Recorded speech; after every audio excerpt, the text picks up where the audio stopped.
Everyone, thank you for being here and for being on time. We're going to go ahead and get started so that we don't run over as it happened to us last time. So first of all, I want to thank Cadence Bank for hosting us and for letting us have this tax update class, which has lots of information for everybody. And I just want to take a moment and share that information with you all so that we are all better prepared for what's coming up. And so before starting, I want to invite Andrew Rodriguez with Cadence Bank. He's going to give us some welcoming words. So, Thank y'all so much for coming. I'll tell you guys a little bit about Cadence Bank. We've got about 400 locations from DFW all the way to Tampa, Florida. Kind of originated in the South and tried to stay regionally focused. Just appreciate y'all coming. We want to make sure that we let y'all know we do have a full suite of banking products. We have personal products, business products, we're a corporate bank as well. So have a lot of different things. We'll just love to get to know you guys. I'm a commercial lender here at the bank, and so love to get to know you guys. And we've got Tracy back there. She's the branch manager for this location. Ms. Lisa Walsworth, she's the branch manager at our South Broadway location. So we'd love to get to know you guys. Bathroom, go through that door. I'll kind of go to the necessities, and then we have some food back here in the corner. Y'all don't hesitate to go get some food and water. We got sandwiches, chips, cookies. Appreciate y'all coming out. Thank you. That means Caitlin. You know me? Yes, please. Caitlin with the Greater Texas Capital Corporation. I'm putting her on the spot, but she's with Lending Avenue, and she may just say a few things. Yeah, I'll just say a couple of things. I'm really glad to be here. I'm glad all of y'all are here. My name is Caitlin Schultz. I'm the Director of Marketing and Development for Lending Avenue, and we are a nonprofit subsidiary of a larger organization called Greater Texas Capital. That's been around for about 30 years, whereas Lending Avenue is a baby. It's a few years old, but we are really excited about the products that we have for Lending Avenue. Greater Texas Capital is a small business lender, although for someone who's not from the finance world, they are very big loans. They're multi-million-dollar style loans. Whereas for Lending Avenue, we focus more on what I think of as a small business, and sometimes SBA will call it a micro business. And those loans look like anything from like $1,000 to maybe $50,000. And we do have some other opportunities in between. So the whole reason that we exist is because there are a lot of gaps in financial education and business development. And they don't teach that stuff in high school and college anymore unless that's what you're going toward. And so we have different financial education opportunities and curriculum that we can also walk alongside you and not just hand you a check, but also say, hey, I know that you're an expert in your pool service or making candles or whatever it is that your business is, but you may not be an expert in QuickBooks or marketing or something like that. So we're here to help you with those things and help your dreams come true, because that's, American dream, baby. Small business is the backbone of America. So if you have any questions, please feel free to reach out. I do have cards with me as well, and I'll leave those here too. We have information in this brochure and lots of different ways to find us, so you will find somebody if you reach out through one of these phone numbers or QR codes. Thank you. Awesome. Great. Thank you, Caitlin. Thank you, Andrew. All right. Without any further ado, let's get started. All right. So we're going to be covering, you all have a handout, right? I hoping. Okay. So we're going to be covering these items up on the very top. First section is going to be low to mid-income individuals and families. And so we're going to dive right into it. So first and foremost, one of the changes that is going to affect low to mid-income individuals and families is a new deduction that is called Auto Loan Interest Deduction. And so we're not talking about businesses, we're talking about individuals first. And so individuals will have the opportunity now to deduct interest on an auto loan. That used to be the case years and years ago, but it was taken out probably more than 20 years, and it's finally coming back. And there's this new provision. Now, this provision is only for the meantime. It's not going to be here forever. It's just from 2025 up until 2028. It's just 4 years. But hey, something is better than nothing, right? So a couple of things that you need to know about claiming the auto loan interest is, number one, the automobile has to be assembled in the U.S., not imported vehicles, but those that are assembled in the U.S. Number two, you have to buy a brand new vehicle. It's not for used autos, it's for brand new automobiles and trucks. Okay, and number three, leases do not qualify. So you cannot get a brand new lease and write off any interest in it because it won't fly. So there's another caveat to this that you need to know, and that is if you are married, filing single, and you make more than $100,000, you cannot write off this interest loan. And if you are married, you cannot earn more than $200,000. So it's basically for the low to mid-income families and individuals. Another thing that I want to bring to your attention is this class is designed to be a dynamic class, which I mean you can raise your hand and ask me questions. Otherwise, I'll bore you to death, and that's not my intent at all. So please feel free to ask questions. So on the low to mid-income, is for that less than 200 for married filing joint, is that rule apply to most to that whole category, or just that auto loan reduction? Just for the auto loan deduction. Yes. Very good point. Very, very good point. Okay. Now, I'm going to give you a clear example of how this works. Let's just say that Alex purchases a brand new vehicle that was that was assembled in the U.S. And let's just say that Alex bought this vehicle and he paid $8,000 of interest in 2025. And let's just, for the sake of this argument, say that Alex earned $110,000 in his job and he is single. Well, Alex will be able to write off only $6,000 of auto loan interest because this is how it works. Alex is single, so the threshold is $100,000, but he earned $110,000. So he made $10,000 too much. Okay, so you have to take 20% of any amount over the threshold. So 20% of 10,000, how much is it? Anybody? 2,000. So he paid $8,000 in interest minus 2,000. That's where the $6,000 come in. Okay, so if a married filing joint family, let's just say that they earned $240,000. Okay, that'll be $40,000 over the threshold. So you can do the math, hopefully. Okay, so that is a new deduction. Now let's talk about the next item, which is charitable contributions. Yes. So it has to be a new car? It has to be a brand. In 2025? Yes. 2025 through 2028. Mm-hmm. Yes, very good. Okay, so now we're going to move on to charitable contributions. This change that I'm about to tell you starts in 2026.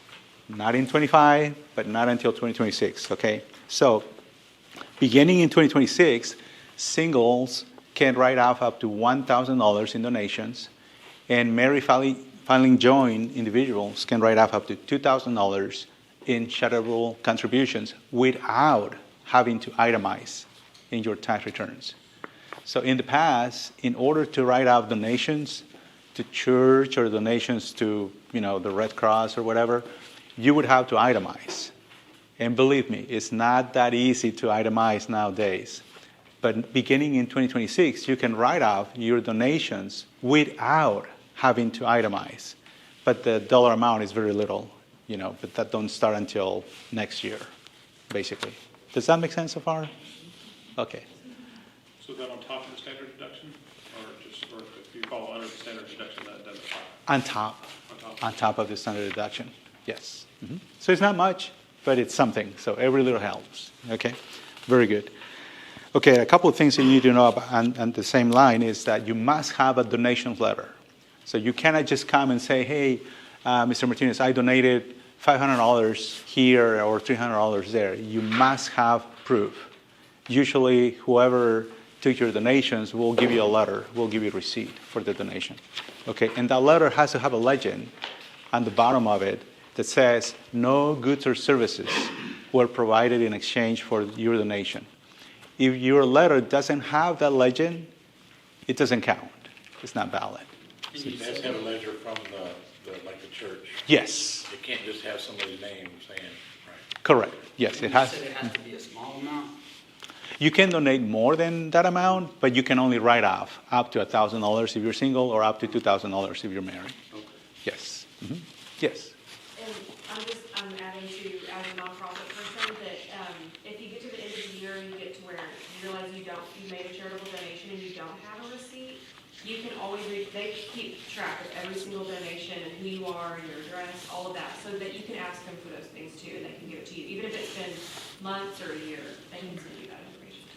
Yes, and thank you for making that comment. I'm going to tell you one more thing that is on top of it, which is you must have this letter before you e-file your tax return. If you file your return, let's say that you file your return on March 31st, and you don't get the letter until April 2nd, the IRS will invalidate your donation and charge you taxes. So you must have the letter in your possession before you e-file your return, just so that you know. It's happened in the past, and you don't want that to happen to you. Now, does that also include our tithing?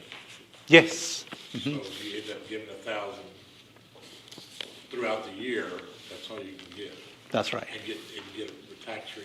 Correct. Yes. Yes, sir. Awesome. Very good. Okay, let's move on to the next item, which is the standard deduction.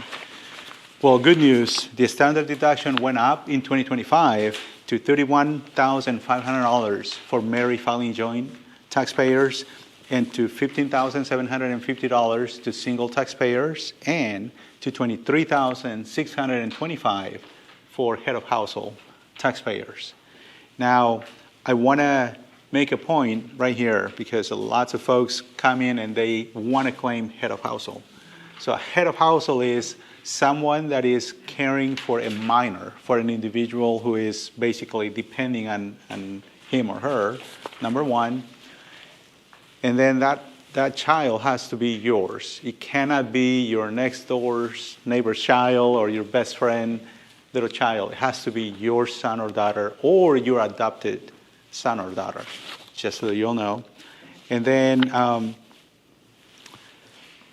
they have to live in your house, and you have to provide over 50% of their support. Yes. What if you're their legal guardian?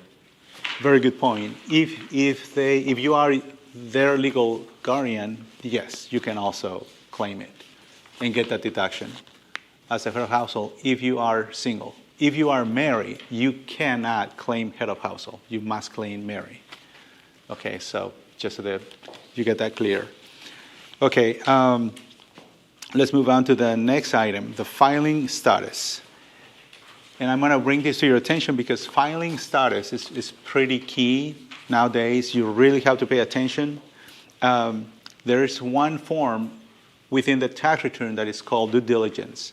And the IRS is very serious about this. So the due diligence pretty much is going to ask you a bunch of questions to make you, to pick your brain and to make you think like what your filing status really is.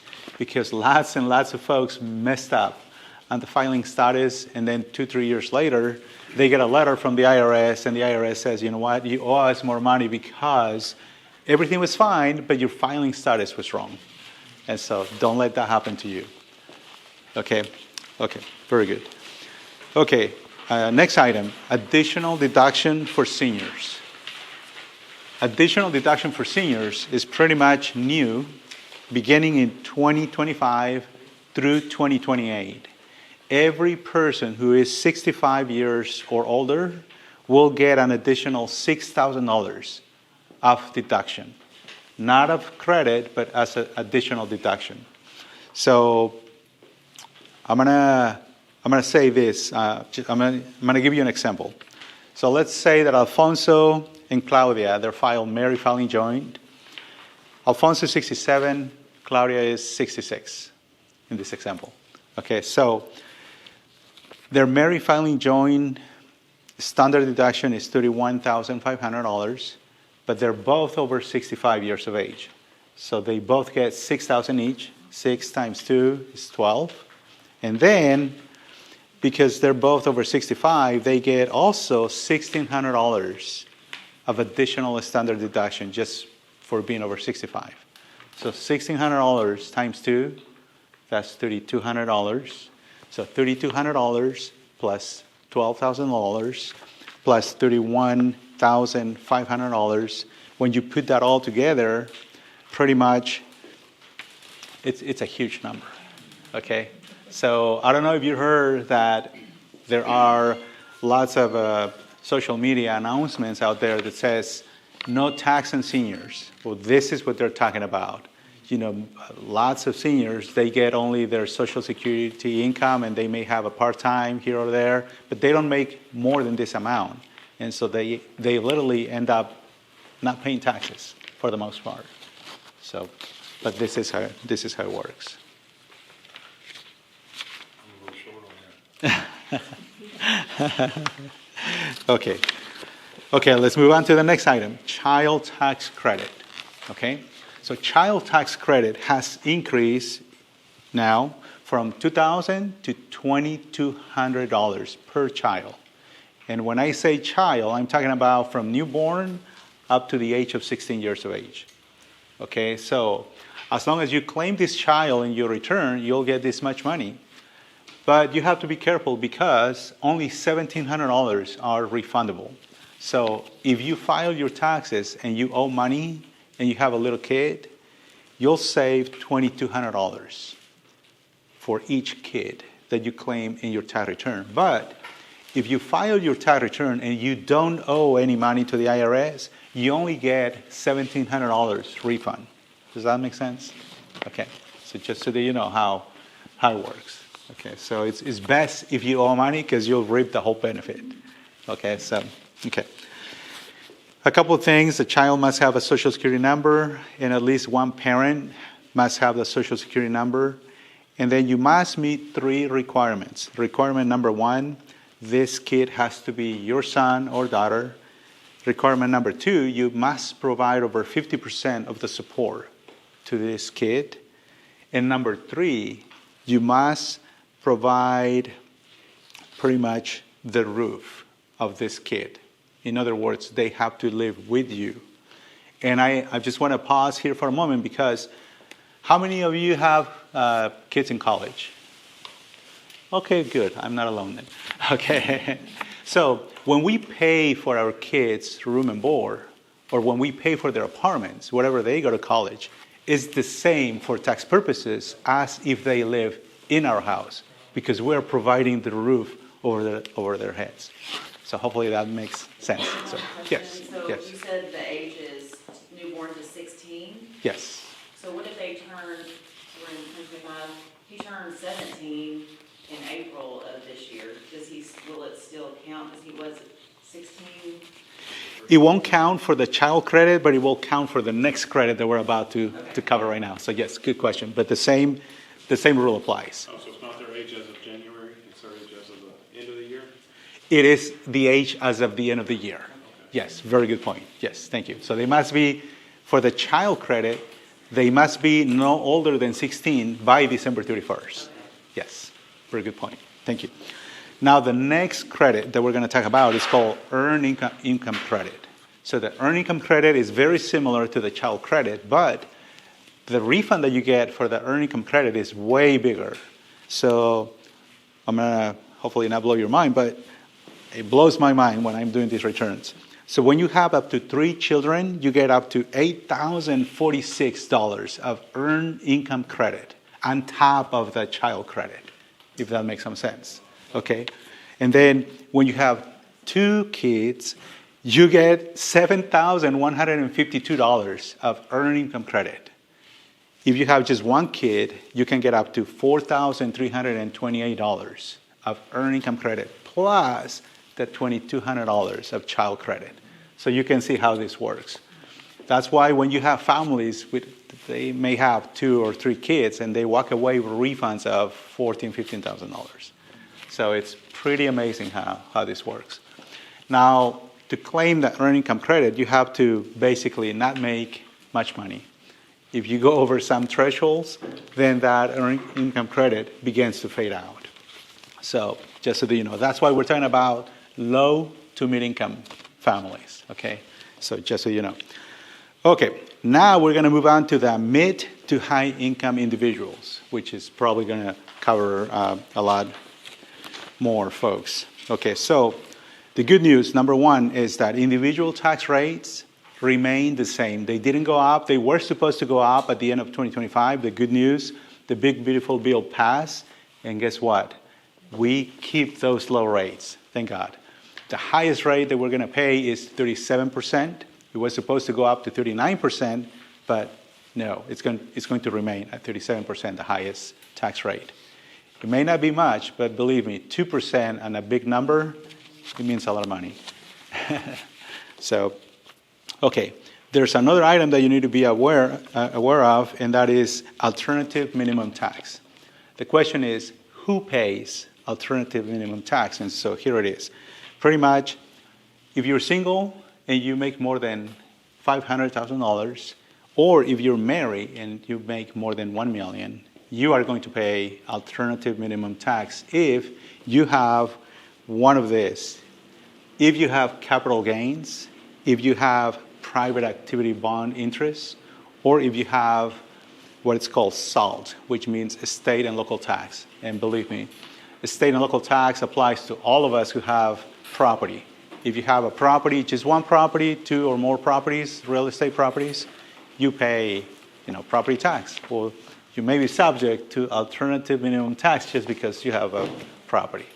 So, and if you make more than this dollar amount.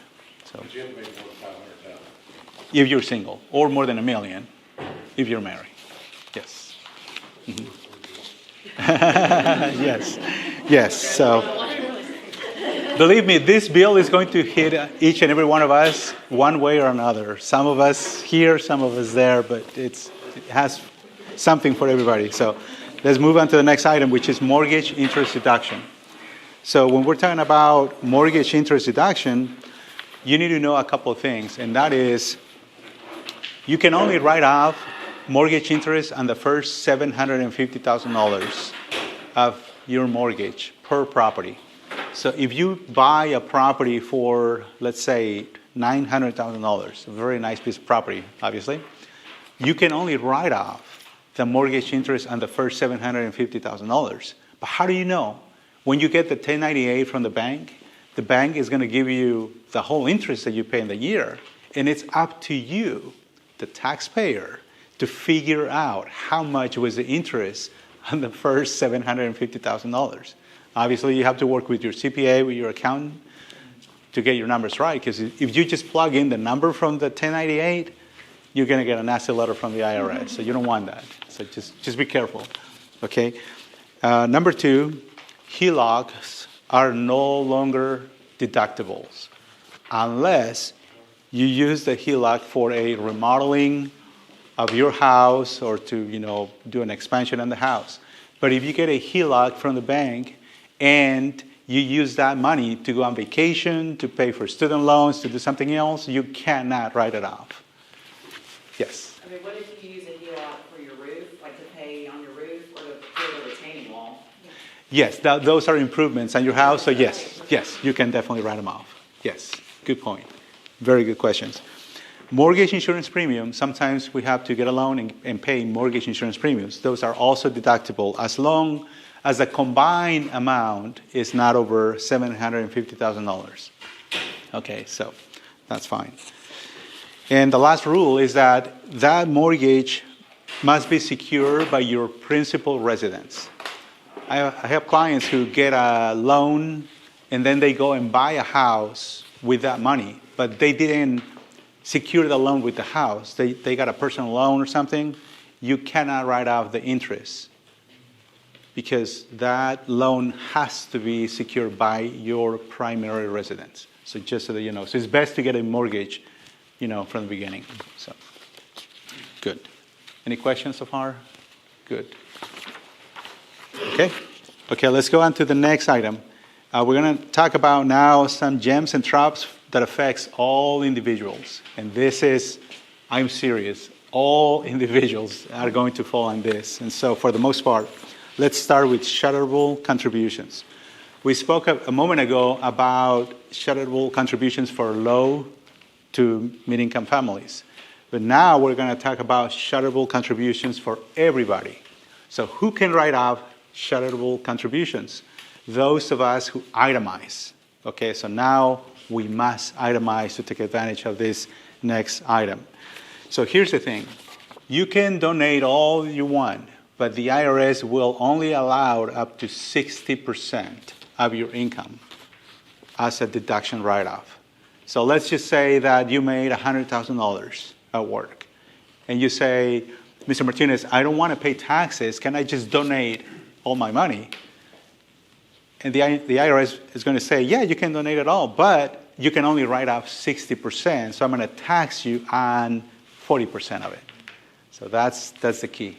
Okay, so you just keep that in mind, 60% of your income in 2025. But then beginning in 2026, this bill changed things around. So beginning in 2026, okay, individuals in the highest tax bracket. Remember a moment ago we spoke about the highest tax bracket? What is the highest tax bracket? 37%. 37% is the highest tax bracket. So individuals who are in the 37% tax bracket, they can only donate up to 35% of their income. Not 60% anymore, only 35%. Okay, so just in case if any of you are big donors, it's okay, but just keep in mind this new change, okay? And then to make it a little more interesting, the IRS began with a haircut, what they call a haircut. Well, I only like the haircuts when they really cut my hair, but I don't like any other haircut, okay? Because beginning in 2026, the IRS says, you know what? I'm going to put a new floor when it comes to donations. And the new floor is 5% of adjusted gross income. What does that mean? It means, for instance, let's just say that you made $100,000 of income. How much is 5% of $100,000? $5,000.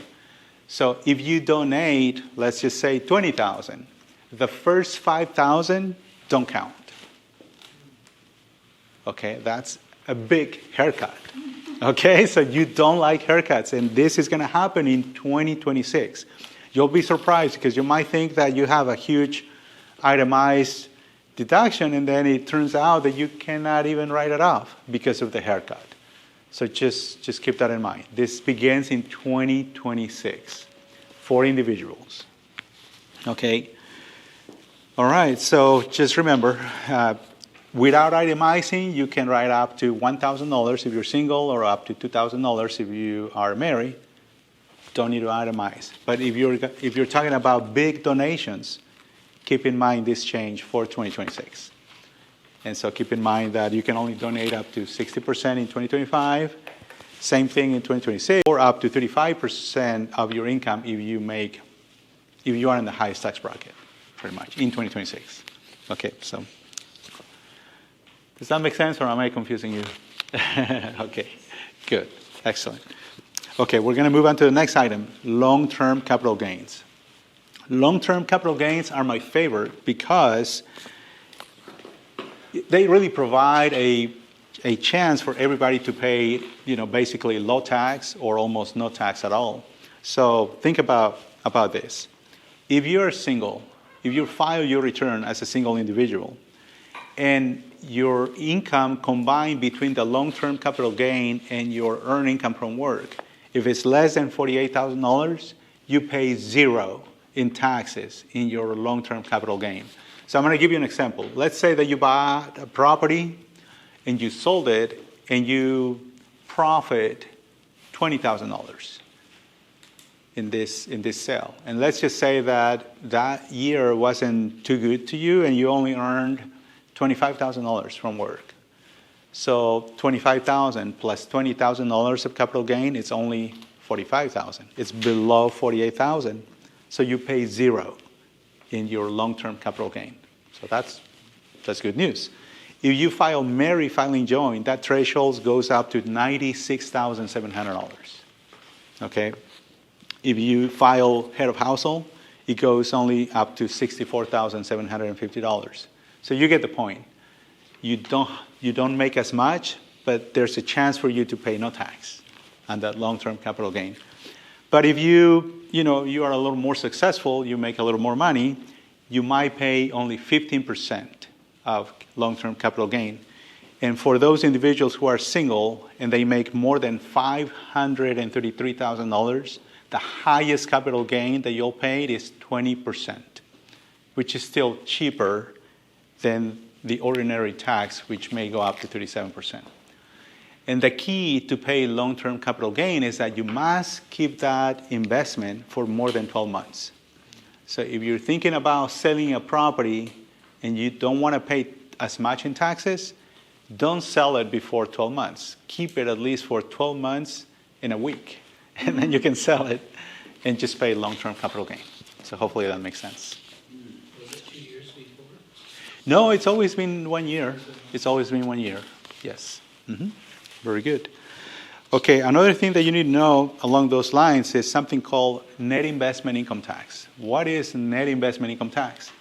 Net investment income tax is 3.8%, listen to this, of your earnings over $200,000 if you're single, or $250,000 if you're married. So if you notice, most things double when you're single versus when you're married. But net investment income tax, they kind of penalize married taxpayers because they give $200,000 for singles, but they only give $250,000 for married couples. Why is beyond my knowledge, but that's how the IRS has decided to tax the net investment income tax. And so who pays net investment income tax? Those individuals who earn dividends, interest, long-term capital gains, and rental income. So if you have a rental income and make more than this dollar amount, $250,000 if you're married, or more than $200,000 if you're single, you will pay net investment income tax, just so that you know. Okay, but not everything is bad, so don't feel bad. There's good news, and that good news is home sale gain exclusion. If you sell your house where you live, you can profit up to $500,000 if you're married, or you can profit up to $250,000 if you are single. And so you don't have to pay taxes if what you sell is your primary residence. And you only have to meet very few criteria. Criteria number one, you have to live in this house more than 2 years, okay, out of the last 5 years before you sell the house, okay? And pretty much if you fulfill this criteria, then you sell the house and pay no tax. So that's pretty good news. Okay, so if you file married filing joint, both you and your spouse must live in this house for at least 2 years. Okay, but hey, $500,000 in gain without paying tax is good. And I have clients who do this every 2 years. And as long as moving and packing don't bother you, then might as well do it, you know? So, okay. All right. Okay, next item. Name changes. So name changes usually applies to you ladies, beautiful ladies, when you get married, your name changes. And so if that happens, then you must notify the Social Security Administration, because the IRS follows every individual's name as it appears on their Social Security card. So if your name changes and you don't notify the Social Security Administration and you file your return with your new name but don't make the change in the Social Security office, then that return will be rejected. So just want to bring this. I'm bringing it to your attention because it happens very frequently, and we get clients who get letters, and it gets pretty ugly. So, okay. Next item. Change of address. It's pretty easy. When you file your tax return, the address that you put in your tax return becomes your permanent address on the eyes of the IRS. However, you might move after you file your return, and you don't want to miss any letters, any notifications from the IRS. You simply have to file a Form 8822 and send it to the IRS, and they'll have your new address. If you have a business, you file the Form 8822B, B as in boy, and that's as simple as that. Okay? Okay, next item, children of divorced or unmarried parents. If you happen to have this situation, you must have this form, and the form is 8332. So this happens if you file your return and you claim a kid, but the mom is not in the return. And so the IRS favors the mom. Why?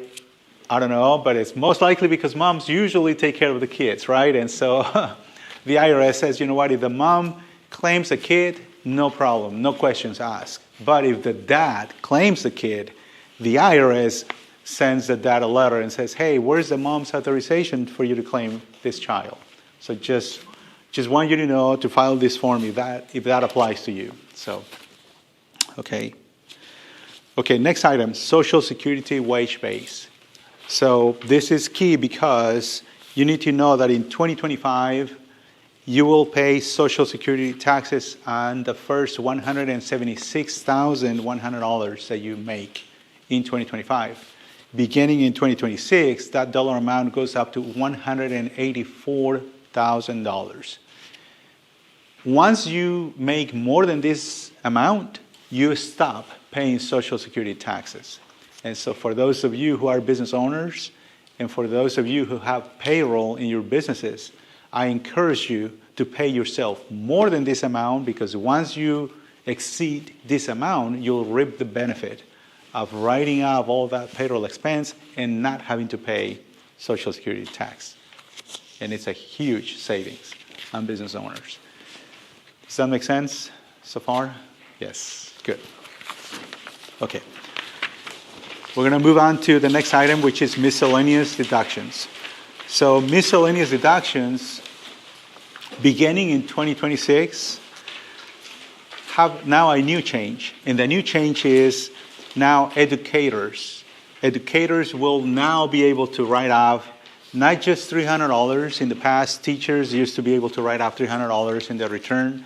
But beginning in 2026, teachers can write off everything that they spend in their schooling. So this is a big change for educators. Now, educators now has been increased to include coaches. Okay, so now not only teachers, but coaches can write off all of these items. And then you can also write off non-athletic instructional equipment. So if you use some equipment that is non-athletic in your coaching sessions or as a teacher, you can write off 100% of that in your taxes beginning in 2026. And so this is good news, pretty much. Okay. So there's another change, casualty and theft losses. As you probably already know, casualty and theft losses have been suspended and you can no longer write it off unless the federal government declares a disaster zone. But beginning now and going forward permanently, if the state government declares disaster zone, now that's enough and you can write off all of your losses. You know, God forbid, but if anything happens, a hurricane, tornado, or anything happens, you only have to meet this criteria. Your house or your work site has to be in the declared disaster zone. Okay, so someone asked me last time, what happens if I'm in Houston, I'm just traveling through Houston and something happens, but I work and live in Tyler?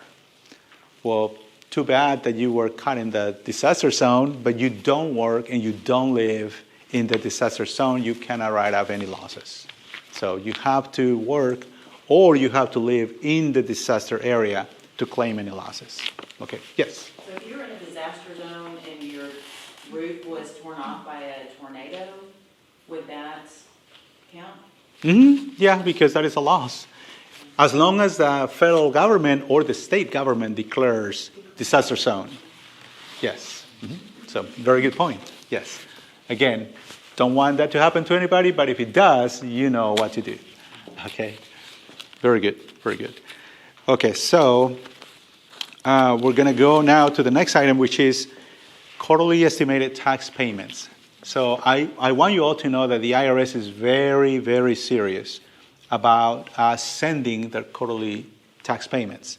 If we don't, the IRS is going to charge 8% of penalty for not sending our payments throughout the year.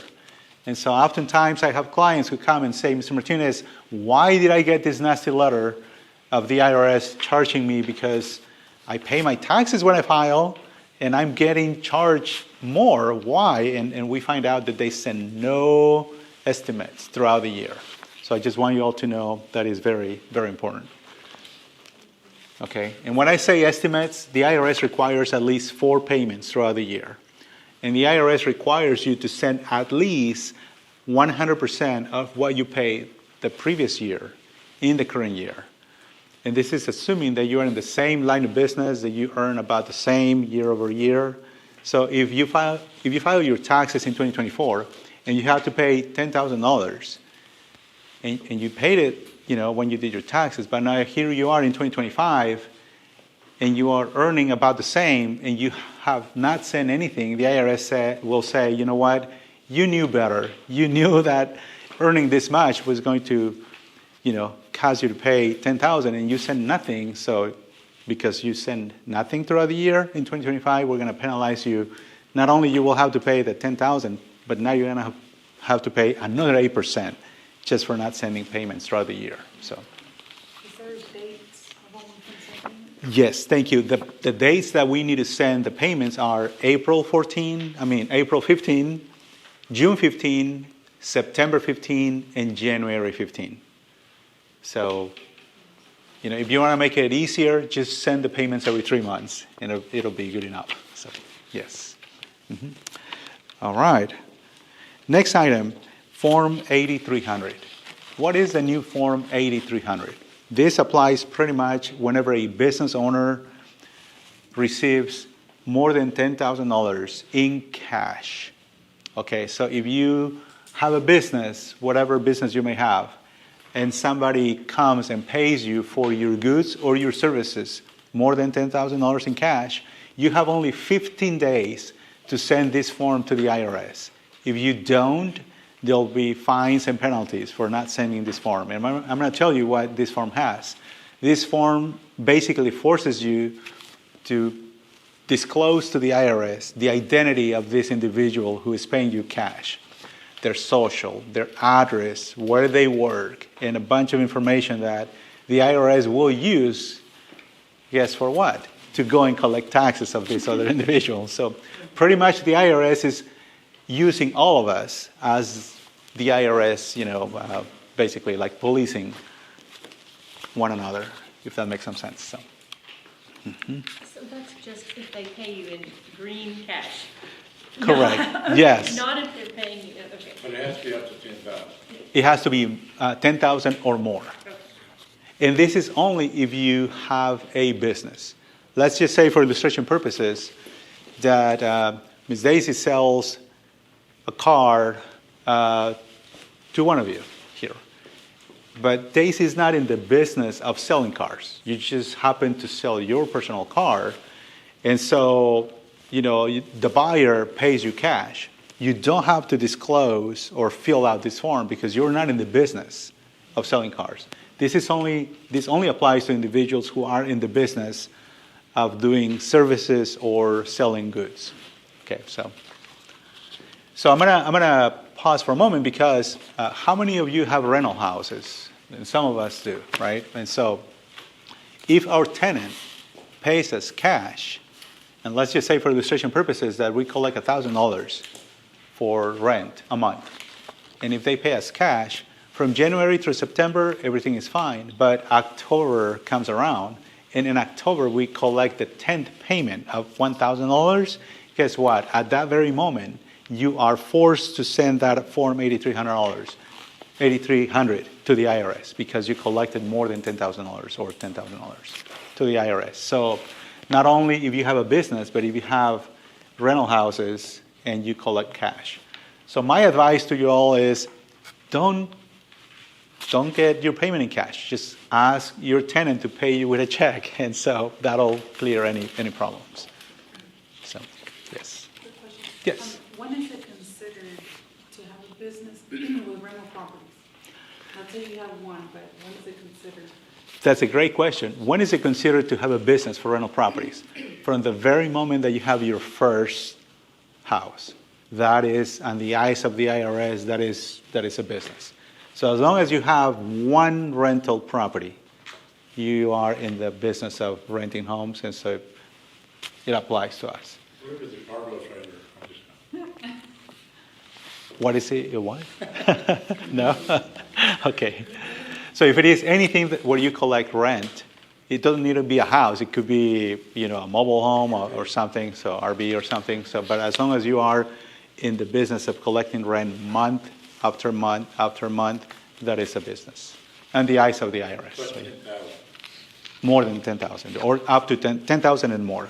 So yes. What if the renters bring cash to the bank and deposit cash? Is that considered, you have to write them a letter or not? Is it going to the bank? Right. If the renter brings the cash to the bank. Deposit to the bank account. Right. At that moment, you don't have to do anything because you are not receiving the cash. The cash is going into the bank account, and so at that moment, it's up to the bank to. And so that's one of the reasons why the bank requires identity when somebody brings more than $10,000 in cash. So either way, the IRS is going to get notified. So yes, good point. Yes, excellent. Good questions. I like the participation. Next item, virtual currency. How many of you invest in virtual currency? Bitcoins, anything like that? So probably not. But just so that you know, beginning in 2025, if you do invest in virtual currency, there's going to be a new form 1099-DA, D as in David, A as in Apple. You'll get this form from your broker, whoever you use. And so guess what? The IRS is going to start collecting taxes on your earnings on virtual currency. So, okay, pretty good. Along with that, next item, there is a new schedule, pretty much Schedule 1. That's where the gain or loss on your virtual currency transactions are going to be disclosed and your tax return, Schedule 1. So, okay, this next item is going to, hopefully, as it did to me, blow your mind. It's called SALT deduction. SALT stands for sales, state and local tax deductions. So state and local tax went up from $10,000 to $40,000. It didn't go up twice or triple, it quadrupled from $10,000 to $40,000. So that's what I was referring to when I said this bill affects everybody. So in the past, you used to be able to write up to $10,000 in property taxes. Beginning now in 2025, you can write off up to $40,000 in property taxes. And believe me, some of you may pay more than $10,000 in property taxes. Well, now you can write out the whole thing, which is really neat. But don't get so excited because this is only a temporary deduction, only from 2025 through 2029. Beginning in 2030, it goes back to $10,000 per year. But hey, at least 4 years is going to help, pretty much, okay? For personal or for business? This is a great question. This is at a personal level. At a business level, you can write off all the property tax in the world. So yes. You said you can only write out $10,000 if you pay $10,000 a month? It used to be, but now you can write off up to $40,000. Okay. Very good point. Very good point. But now here's the catch. There's an income threshold.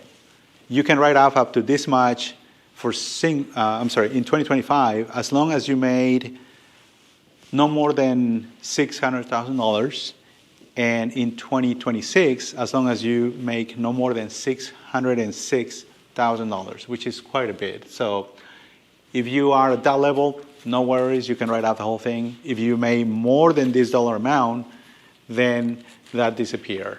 You cannot write it off. So, but it's not $100,000. It's $500,000, pretty much, or more. Okay, so pretty good news. Okay. How many of you are in the gambling business? Hopefully not very many. Right? Well, new rules, just in case any of you may want to visit the casino or something. Beginning in pretty much in 2025, you can write off up to 100% of your winnings. Let's just say that you went to the casino and you won $50,000. And let's just say that you spent $60,000 and you only won 50. Well, you can write off up to 50 because you only won $50,000, okay? But beginning in 2026, you can only write off up to 90% of your winnings. Here's another haircut. So for those of us, or for those of you who may like to go gambling, beginning in 2026, you will pay some taxes if you win. Okay, just plain and simple. Because if you lose, don't worry about it. But if you win, you will pay some taxes. So, right, yes. So this begins in 2026. Let's go to the next item, item 25, gift tax exclusion. So gift tax exclusion is one of my favorites because you can basically give money to your children without having to pay taxes. So in 2025 and also in 2026, you can gift each of your kids up to $19,000 without paying 1 penny in taxes. $19,000.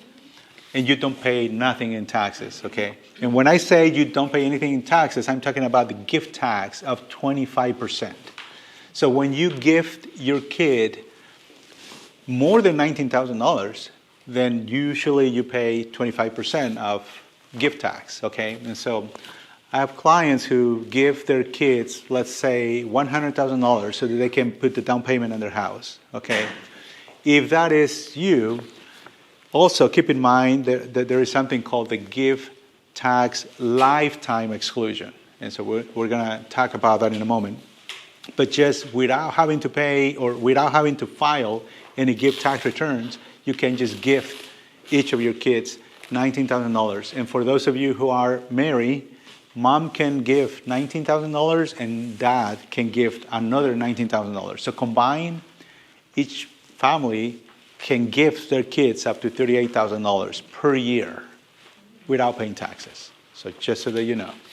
Okay, so that's pretty good. That is per child, yes. So those of you who have multiple kids, just think about how much you can gift your kids without paying taxes. So The age doesn't matter? The age don't matter as long as they're your children. And we have clients who have children of 44 or more, and they keep on gifting their kids. And this is good tax planning because you don't want to wait until you die to pass, your estate to your children. You can just do it little by little by little. So that works really, really well. Okay. So it does not apply to grandkids or just your immediate? Just your immediate. Yes. Very good question. Not your grandkids, not your nephew, not anybody else. Just your immediate son or daughter. So yes. Very good point. Okay, let's go to the next item, Child Independent Care Tax Credit. This is something very good because this credit increased drastically in 2025 and also in 2026. So this credit pretty much is in 2025, you can claim up to 35% of the first $3,000 that you spend on child care or that you spend on after-school care program for each child. So up to 35% of the first $3,000 if you have one child, or up to 35% of the first $6,000 if you have 2 or more children. Okay? And when I say children, now I'm talking about from newborn up to the age of 13. Not 16 like in the child credit, but now up to the age of 13. Okay, so, but here's the good news. Yes, this is for daycare. Not school. This is not to pay for private school or anything. This is just pure daycare and after school program as well. This also applies for summer camps. So some of our children go to summer camps and, like that. So that also covers. It's covered in this area. But beginning in 2026, this credit went up to 50%. Not 35% anymore, but now 50%. So those families who spend $3,000 in child care, they're going to get $1,500 credit back when they file their taxes. So that's great news. If you have 2 kids, beginning in 2026, if you pay $6,000 in child care, now you're going to get $3,000 in child credit. So the credit's beginning to rise up. Along with all the other credits. Yes, pretty much. But yeah, this is really, really good news. And so, okay, so far so good. All right. Okay, there's another credit called non-child dependent care credit. So the non-child, that credit applies to anybody else who is non-child. So you may have other dependents who they might be your children, but they don't qualify for the child credit anymore because they're over 16 years of age. Okay, well, they can get the non-child credit of $500. So it's not much, but it's something. Okay, so yes. Okay, the next item is FinCEN Form 114. And I'm gonna stress this quite a bit because I've seen clients who get in trouble for not disclosing one very simple thing. Those of you or those of us who have accounts outside of the U.S., okay? And when I say accounts, I'm talking about either checking accounts, investment accounts, or anything along those lines. Whenever you have more than $10,000, not at the end of the year, not at the beginning of the year, but at any day of the year, if you for any odd reason, you may have $15,000 one day, even if you go next day and pull the money out. But as long as you had over $10,000 at any given day, you must file FinCEN Form 114 when you do your taxes. If you don't, you'll get a nasty letter from the IRS with penalties and fines because you didn't disclose to Uncle Sam that you had investments outside of the U.S. Okay. So we are going to talk now about retirement contributions. All right. How many of you like to save for retirement? Okay. we should all save for retirement. So let's go. Okay, so my advice in this point is basically participate as much as you can on any retirement contribution plan that you get offered at work because there are good news for you. Let's start with the 401k. So those of you who may have a 401k plan at work, in 2025, you can save up to $23,500 per year. In 2026, you can save up to $24,500 per year at a 401k plan. If you don't have a 401k plan, but your employer may offer a simple IRA plan. For simple IRA plans, you can save up to $16,500 in 2025 and up to $17,000 in 2026. So this is pretty good news.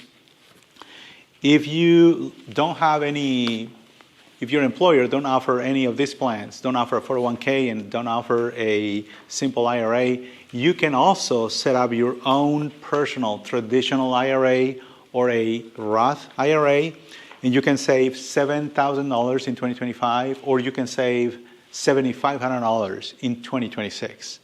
Okay, and so I have good news for those of you who are business owners. As a business owner, you can open up a SEP IRA. A SEP IRA is one of my favorites because you can save up to $70,000 in 2025 and up to $72,000 in 2026 and write it off as a business expense in your business. But there is a but. And so let me tell you, it is limited to 25% of your wages, of your W-2 income from your job. So let's say that you are a business owner and you pay yourself through W-2 income, you pay yourself $100,000. What is the maximum that you can put in your SEP IRA? It's 25. 25,000 because it's limited to 25%. So you may want to save 70,000, but you pay yourself only $100,000, so you can only save up to 25%. So if you want to reap all the benefit, you should pay yourself more through W-2 so that you can save more in your SEP IRA, and then don't pay as much in taxes at the end of the year. And so, yes. Okay, you said that it's a SEP IRA. What is it? Is that an acronym? Or what? Yes, yeah, it's basically a self-employed pension plan. That's what SEP stands for, Self-Employed Pension Plan. Mm-hmm. Yes, all of these are acronyms for retirement accounts.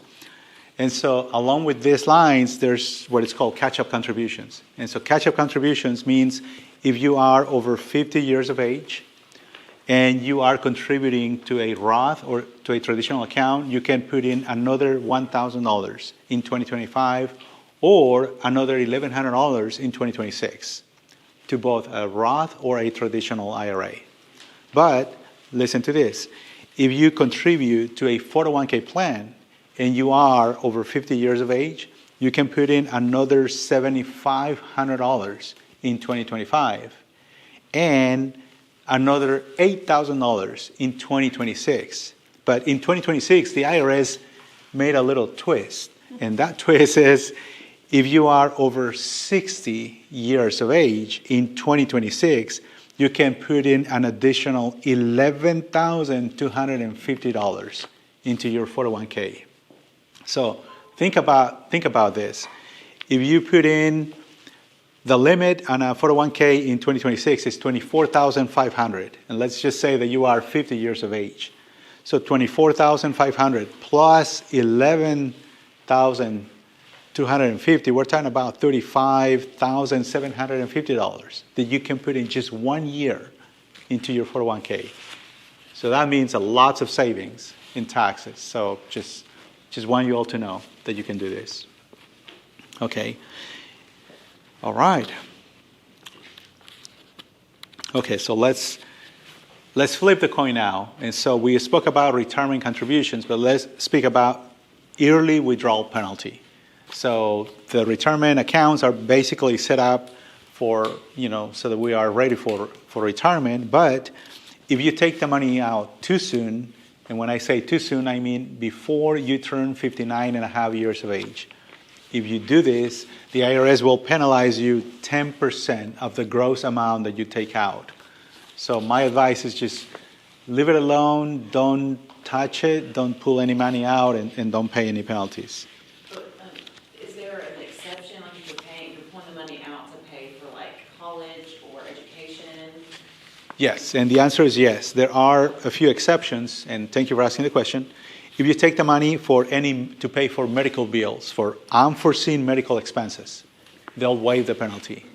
If you take the money out for funeral expenses, none of us plan to die, I'm hoping. So if that happens, and you have no other way to come afloat, you have to take the money out, they'll waive the penalty. For tuition also, for school, you can take the money out and don't pay the penalty. Think about this. If you are buying your first home, you can take up to $10,000 out of a 401k plan without paying the penalty also. For any major home repairs, God forbid something happened and you have to take the money out. For evictions of foreclosures. So if they're going to foreclose on your property and you say, I have no choice but to pull my money out, they'll waive the penalty.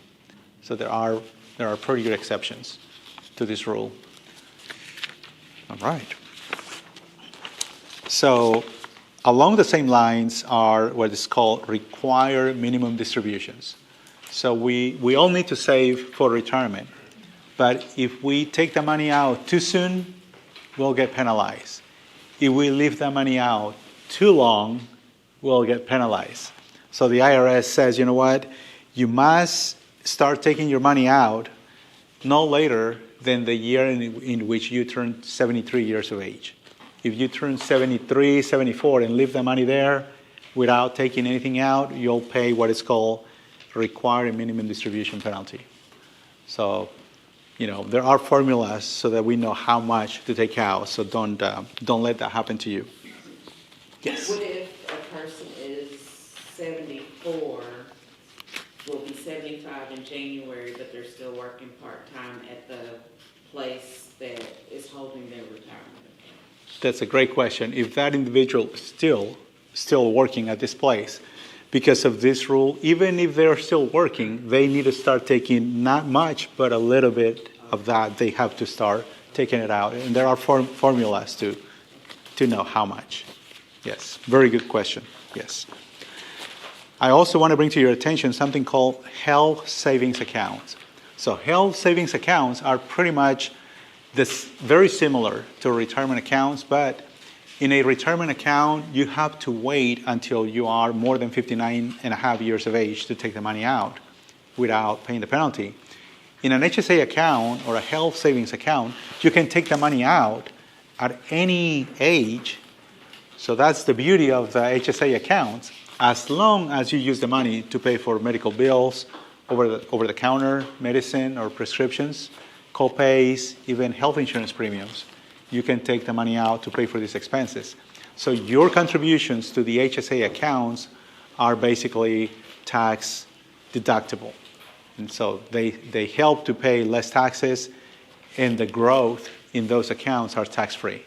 So it's one of the benefits of an HSA account. Who opens a health savings account? That's a great question. Who opens a health savings account? You as the individual can open up your own savings account. In many instances, your employer opens up a HSA account. So if you own a business, you can open an HSA account for you and for your employees. And your contributions to that HSA account will be a tax write-off for the business. But if your employer doesn't offer an HSA account, you as an individual, you can still open up an HSA account individually. So it's very similar to the IRA. Do you have to have a high deductible insurance plan to open an HSA? No, you don't have to have a high deductible insurance plan, but there are rules depending on your income and stuff. So yes, but still, it's worth looking into it. It's very good. Another change is something called the Savers Tax Credit. So the Savers Tax Credit is pretty much a refund that you get on the first $2,000 that you contribute to a retirement account. And remember, we spoke about 401ks, simple IRAs, Roth, traditional IRAs. No matter which account you put your money into, the Savers Tax Credit will reimburse you up to $2,000 of the first $2,000 that you make into any of these accounts, as long as your income is no more than $39,500 if you're single, or no more than $79,000 if you're married. So you might say, well, not very many people are going to qualify, but there are some who qualify for this credit. And so, all right. So how many of you like to invest in energy efficiency? So you might not, but just so that you know, the solar credit is going to expire at the end of 2025. So if you are one of those individuals who like solar panels, don't wait too long, because after December 31st, no more. It's gone. So just to refresh your mind, that credit is up to 30% of whatever you spend on solar panels, installation, equipment, and everything.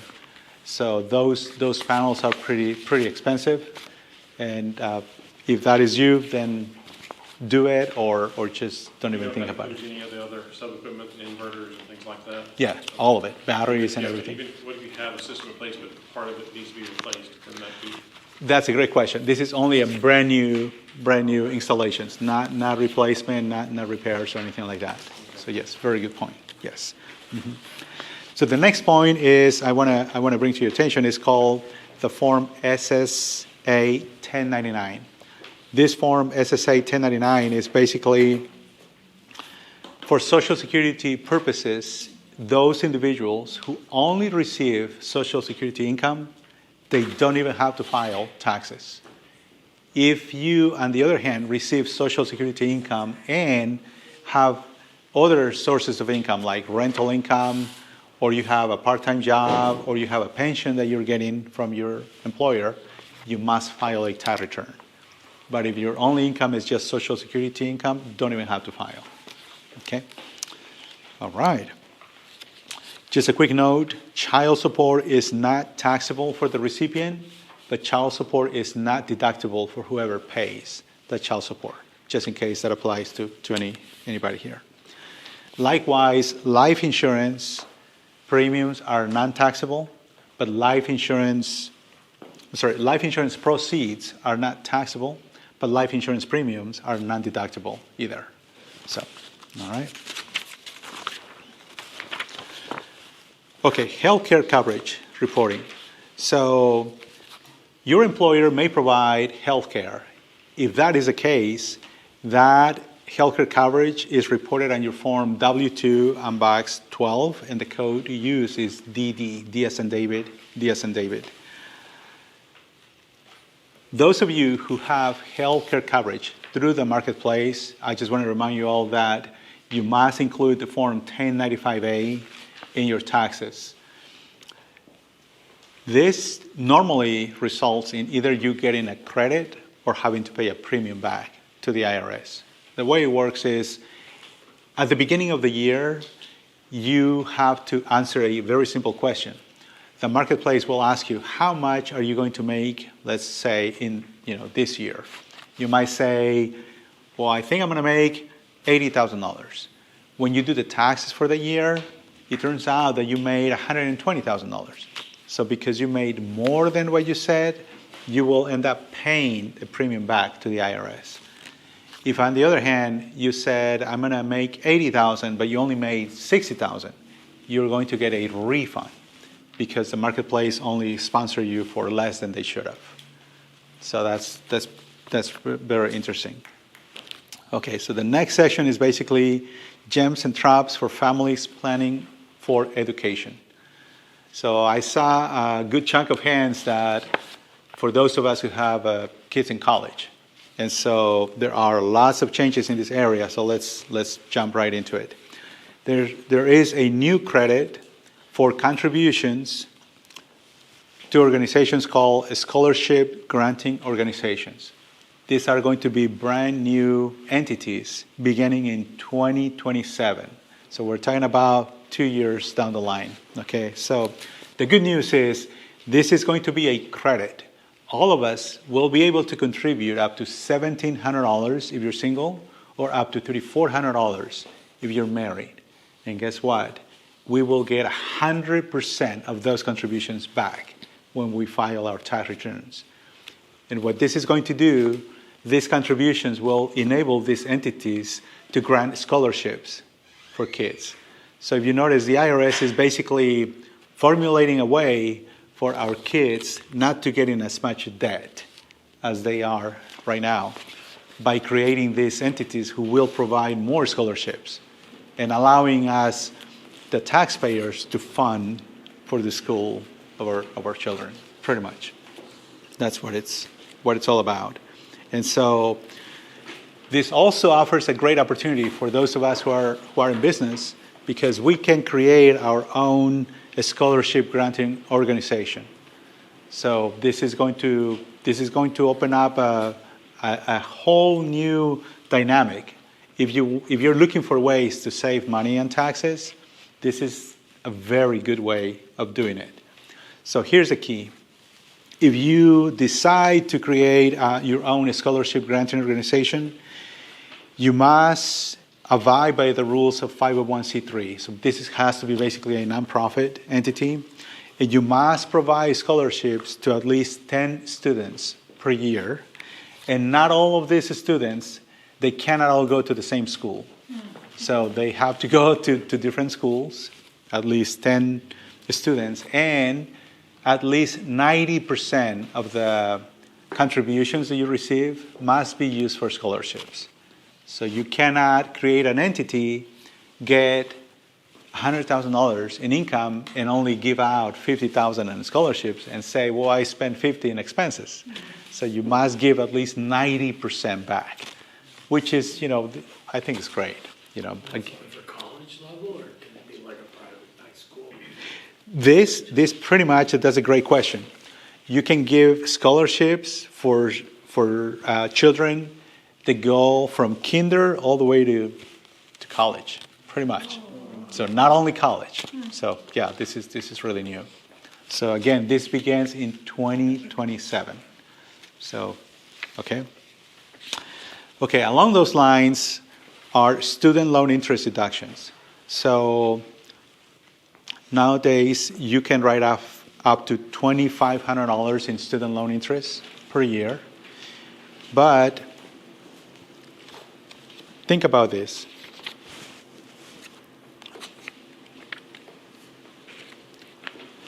If you make more than $85,000 up to $100,000 if you are single, or if you make more than $170,000 up to $200,000 if you're married, you can write off zero of student loan interest. So that's why sometimes taxpayers come in to do their taxes and they say, how much did I save for my student loan interest? And the answer is zero. And that's because they made too much. So this is good for you to know, so you're planning accordingly. Okay. But not everything is bad. There are some good news. The American Opportunity Credit is still good, and it's going to be there forever. This credit is going to put in your pocket up to $2,500 per student per year for the first 4 years of college. Okay, this credit is amazing. The only thing you need to have to claim this credit is this form called 1098T, T as in Tom. And up to 40% of this credit is refundable, which means that if you had to pay taxes, you can claim up to $2,500 per college student in your tax return. But if you don't owe any taxes, you'll get up to $1,000 credit back, which is 40% of $2,500. So this is good news. And again, this credit is good for only the first 4 years of college. After the first 4 years of college, you can claim the lifetime learning credit. And the lifetime learning credit is 20% of the first $10,000 of tuition and school equipment for school. Okay. Under this big, beautiful bill, the 529 College Savings Plan has been expanded. And so now you can pretty much use this money to pay for college, but check this out. In 2025, you can use up to $10,000 of 529 college savings money for your children from kinder up to high school, up to grade 12. Beginning in 2026, you can use up to $20,000 of money from your 529 college savings plans. But my advice, honestly, is don't take the money out too soon, because if you do, there's going to be no money when they go to college. So I don't like this provision, but it's there. Okay. I have a question. Yes. Can we go back to the lifetime, the American Opportunity Credit? Yes. So you said, because this affects me, it's my Yes. daughter's in college. Yeah, that's fine. So credit $2,500 per student for the first 4 years of college. Correct. But then I didn't understand what you said, like 40% of credit is refundable? Correct. So that means that this credit is not 100% refundable. Only 40% of it is refundable. And what that means is if you don't owe any taxes, you'll only get 40% back. On the other hand, if you do owe taxes to the IRS, you'll get 100% of the credit. If you owe taxes? If you owe taxes. Mm-hmm. It's very similar to the child credit. The child credit is $2,200, but it's only refundable up to $1,700. In this case, the American Opportunity Credit gives you up to $2,500, but only $1,000 is refundable. Okay. Yes. Mm-hmm. Very nice. Good. Sure. Okay. So let's move on to the next section, and I'm hoping that you're going to like this one. there's a new provision under this bill. It's called the new Trump accounts. How many of you had children in 2025? None, okay, so this will not affect you. But just in case you may have any children between now and 2028, okay, this is only for these 4 years. So this years, 2025 through 2028, anyone who's got a newborn child is going to get a new investment account called a Trump account. Government is going to put $1,000, and your children born between January 1st, 2025 through December 31st, 2028. And that new investment account is going to be basically an investment account in the U.S. market. They're not going to invest in foreign companies. They're only going to invest basically on the S&P 500, just U.S. stocks. And then you as a parent, you will be able to contribute $5,000 per year for the first 7 years of this newborn child. And then after the child turns 8 years of age, then you cannot contribute anymore to their account. You cannot touch this account, your son or daughter cannot touch this account until they turn 18 years of age. When they turn 18, this account has grown, and guess what? Now you have money for college. And if for any other reason your son or daughter decides not to go to college, they can pull the money out to buy a house, to open up a new business. And so I think it's a great idea. I don't know if you like it or not, but I think it's great. So basically the government is going to stimulate our children to start investing, to start learning about compound interest and all of that. So I think it's great. So it does, the $1,000 does grow with interest over time, is what you're saying? Mm-hmm. Okay. Yes. Additionally, anything you put into it also. Yeah. Yes. Pretty much. Yes. And so this is going to be after tax dollars. So basically, what you invest in these accounts won't save you any money, but when you pull the money out, you won't have to pay nothing but capital gain tax, if anything. Is that the government that manages that, the 1,000? Who's going to manage this account is basically no. It's not. The government will contribute, but they won't manage it for you. Each parent has to open up these accounts and They just set it up.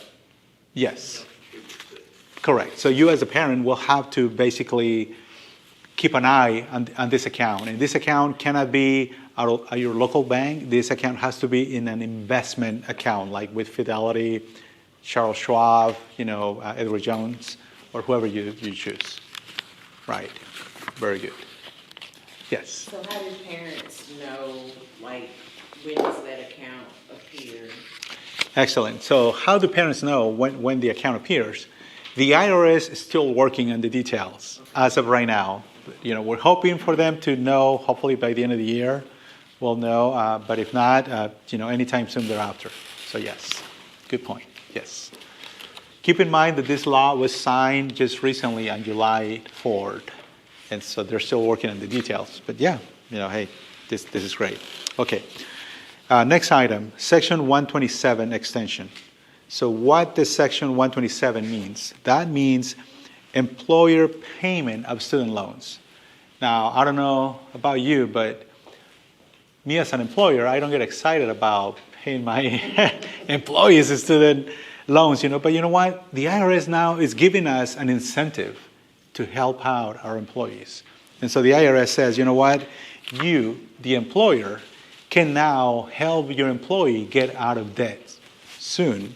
And so employers can now pay up to $5,250 of each of your employees' student loans and write it off as a business expense.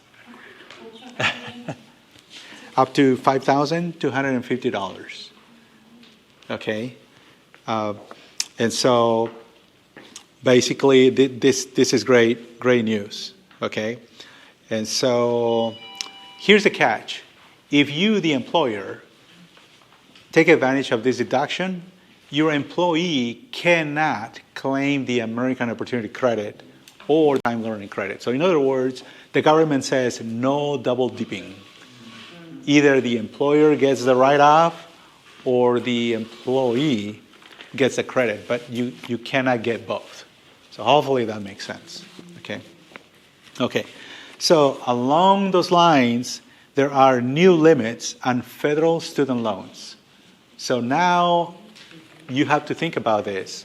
In the past, students could borrow basically anything they wanted and simply say, I'm going to go to college and I'm going to get in debt.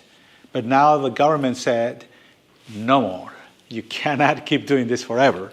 And so if your son or daughter is going for undergrad, they can only borrow $5,500 per year, up to $7,500 on the high end. Okay? If they go to grad school, they can only borrow up to $20,500 per year with a lifetime limit of $100,000. Okay? If they go for professional studies, they can borrow up to $50,000 per year with a $200,000 lifetime limit. Professional studies are basically if they go for law school, if they want to become a doctor, anything along those lines. And so here is something very interesting. There's something called Graduate Plus loans. So Graduate Plus loans, basically, they are eliminated after July 1st of 2026. So hopefully this news won't affect many of you, but just in case, I want you to know this. If you were under a Graduate Plus loan already, the government said it's unfair to just cut it off because you're already in the system. If you are already in the system, the government will continue to complete your cycle. For instance, if your son or daughter is already on the second year or the third year, the government will continue supporting you or your son or daughter until they finish the program. But there won't be any new students coming in under those programs, basically. And then there's a new program, Repayment Assistance, basically called RAP, Repayment Assistance Program. So now the government is saying, you know what, for all of those who have student loans, I'm not going to just sit, relax, waiting for students to pay me back. Now the government is going to force students to pay back their student loans.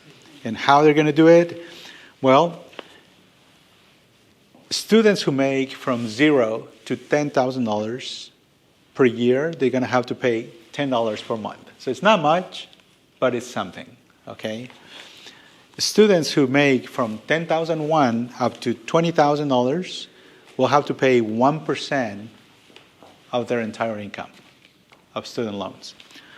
From $20,001 up to $30,000, they're going to pay 2%, and so on and so forth, up to 10% if you make more than $100,000. That's while they are a student? It's after, right? This is after. After, okay. Yes. But in the past, students will just pay almost nothing, and that debt was just rolling over and over. And now the government says, you know what, you're going to pay me now. So, And yes. that's a percentage of their income, not of the loan, right? Correct. Of their income, yes. So that's government, Right. government subsidy, or whatever they call it. Guaranteed, government guaranteed. The government guarantee, yes. So, but now the government is forced the students to pay, to make the repayments, basically. You said 10%? 10% if they make more than $100,000. Yes. Yes. Okay, more news that are going to affect everyone. Now we're going to talk about employers with payroll and fringe benefits. So how many of you employers have payroll in your workforce? How many of you have employees? Most of us have employees, right? Well, here's, I guess, good news and bad news. So basically, the new item is no tax and tips. If you are an employer who pay, whose employees have tips, pay attention to this. There's a new deduction of up to $25,000 per tax return when your employees have tips. So if you collect tips, when you do your tax return, you can deduct up to $25,000 of those tips per tax return. So it's not $25,000 if you're single, $50,000 if you're married. That's not the case. It's $25,000 per tax return. That's if you're an employer collecting the employees' tips. Correct. Yes. So what if the employees get the tips themselves and don't? Yeah, if the employees get the tips themselves and they're not reported on the W-2, then nothing happens. This is for the tips that are declared on the W-2. Now, that's a great question. You as the employer, you better make sure that the tips are reported. Otherwise, the IRS is going to come after the employer. So, yes, as the employers, we are responsible for reporting the tips that our employees receive. Great question. So, this deduction is going to get reported on Schedule 1 of the tax return, and listen to this. If you make more than $150,000 as a single, or more than $300,000 as a married couple, you won't get this deduction of no tax on tips. It's only for the lower income families. Is there certain categories of employment that it fits into? Let's say I do something and somebody's getting some construction. Yes, great question. Is there certain areas that get this deduction and areas that don't? Yes. Those who get this deduction are those employees that receive qualified tips. What in the world is qualified tips? Qualified tips are tips that are at the discretion of the customer. And I don't know how many of you go to places where they impose a surcharge and they say, they say gratuity of $18,000. They won't let you choose. They automatically collect the tip from you. Those employees will not reap this benefit because they're imposing the tip on the payer. In order for this tip to be deductible, it has to be at the discretion of the customer. So this is very interesting. Likewise, there is no tax on overtime. Okay, so this is also very interesting. No tax on overtime is $12,000, $500 per individual, or $25,000, for married couples. Okay, so if you are an employee and you collect overtime, or if you are an employer and you pay your employees overtime, then listen to this. In 2025, there are no changes in the W-2s, which is going to create a problem. Because your employees will have to figure out how much they earned in overtime. And you as the employer, you will have to assist your employees to figure out how much of the amount in box 1 is overtime and how much is not. What a nightmare, And so talk to your CPA, talk to, might as well start doing it now because there's going to be lots of questions. I can already see that train coming the other way. So, you need to be proactive. Beginning in 2026, there's going to be a change in the Form W-2. So beginning in 2026, Box 12 will have a code ER for contributions to Trump accounts.